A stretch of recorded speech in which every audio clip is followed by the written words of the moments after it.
Ito po mga kaibigan, isang magandang araw po sa inyo mga kaibigan. Limutin na po yung aking punla ng papaya. No? Inaward sa akin yung isang breeder ng papaya sa kanyang papaya ko na galing sa bandang Batangas. No? Binigyan nila ako ng ito award kasi lagi akong nag-comment ba sa kanilang kaibigan po yun. Balot po ito talaga no.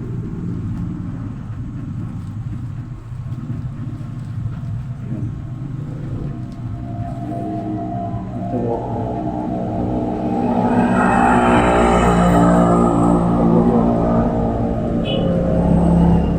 buto. So baga, magpupunta tayo, maghahanda tayo dun sa ating pagtatanim. Ito kasi mga buto, kailangan mabilis mag-germinate ito kanilang buto, hindi akba. So, magtitimpla tayo ng tubig dito, purified water, para wala siyang bacteria. Tapos, haluan po natin mainit. No? Kailangan po natin na maligamgam na tubig para dun sa ilalagay dun sa bote. Dito po. No? Ilagay po natin dito. Kasi bababad natin ng 24 hours po, no?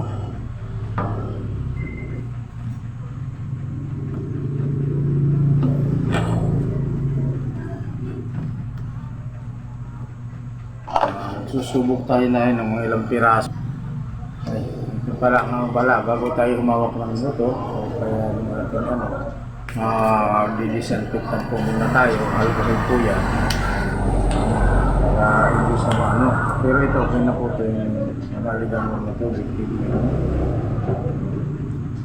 Medyo kulang na sa init, no? Nagdagan po natin yan.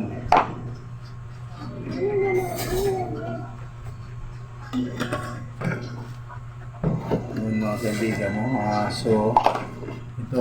Kuha tayo ng ilang buto lang kailangan po natin dito ng mga kaibigan. Walang tayo. Susubok lang po tayo kung epektibo ba yung mga pag-germinate ay ibababad sa po. Kuha lang tayo ng ilang piraso na buto.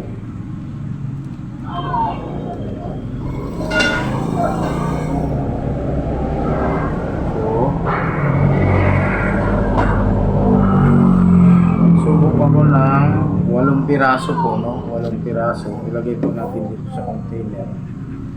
Tapos, ilalagay po natin dito.